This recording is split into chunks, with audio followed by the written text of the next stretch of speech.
there's that quote, if you let life happen to you, then you'll always be the victim.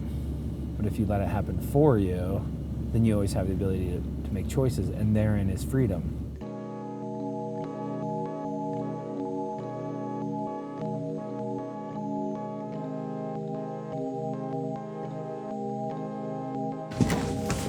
Hey, buddy, be here.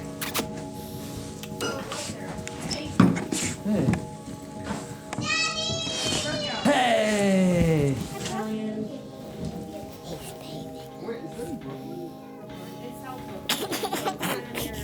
When I was having a really hard time when I got out of the military, and randomly I packed up everything and went to Brazil. And then I spent 6 weeks, I soloed down the Amazon and did about 500 miles in a canoe.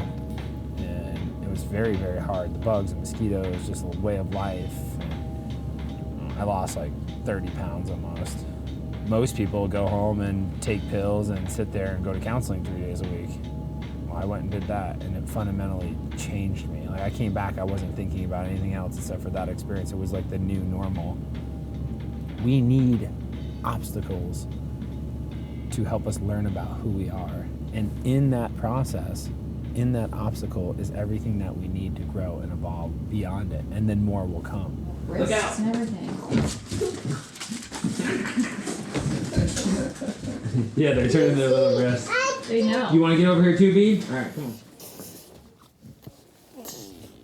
We have created this unfortunate, dysfunctional narrative about veterans and what combat does to us. Is combat difficult? Sure. It's tough because the war changes you, the culture changes you, you don't have the same friends, you're in a totally different environment, and you feel different.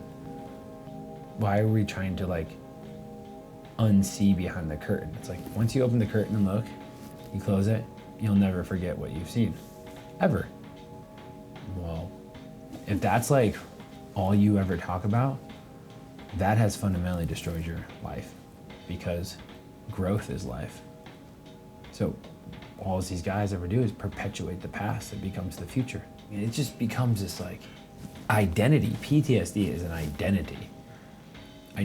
You become a professional veteran, and that's what you identify on. It starts to change the way that you live your life, right? You've been diagnosed. You walk in there, you feel okay. You leave, I'm diagnosed with a disease. I have post-traumatic stress. I need pills. I have sleeping disorders. When before, I just have a hard time falling asleep, but getting through it, making some changes.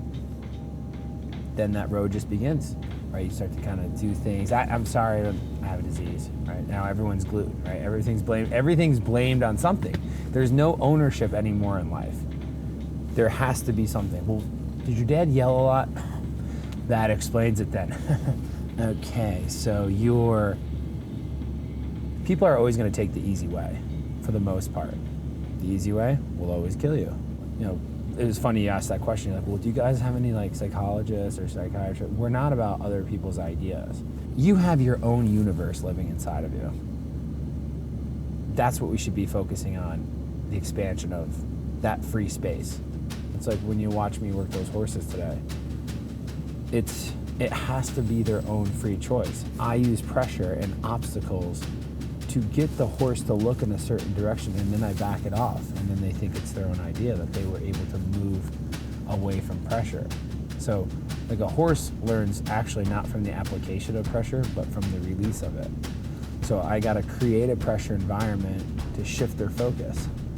And people are the same exact way. And people are identical.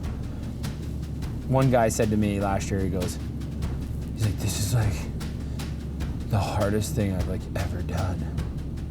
I thought this was therapy. I was like, how long have you been in therapy for? 6 years. I'm like, is that working for you? He's like, no. I was like, look around. We're deep in the mountains. I'm like, that's fucking therapy. I'm not the next guy trying to tell these dudes like, well, follow my method. I'm like, I put them in a process where they come to those conclusions completely naturally. What do you really need, right? You need a sense of purpose, or you will die. It will either be a slow death or a fast death. That's not up to me. But if you don't have a sense of purpose, you'll rot from the inside out, period.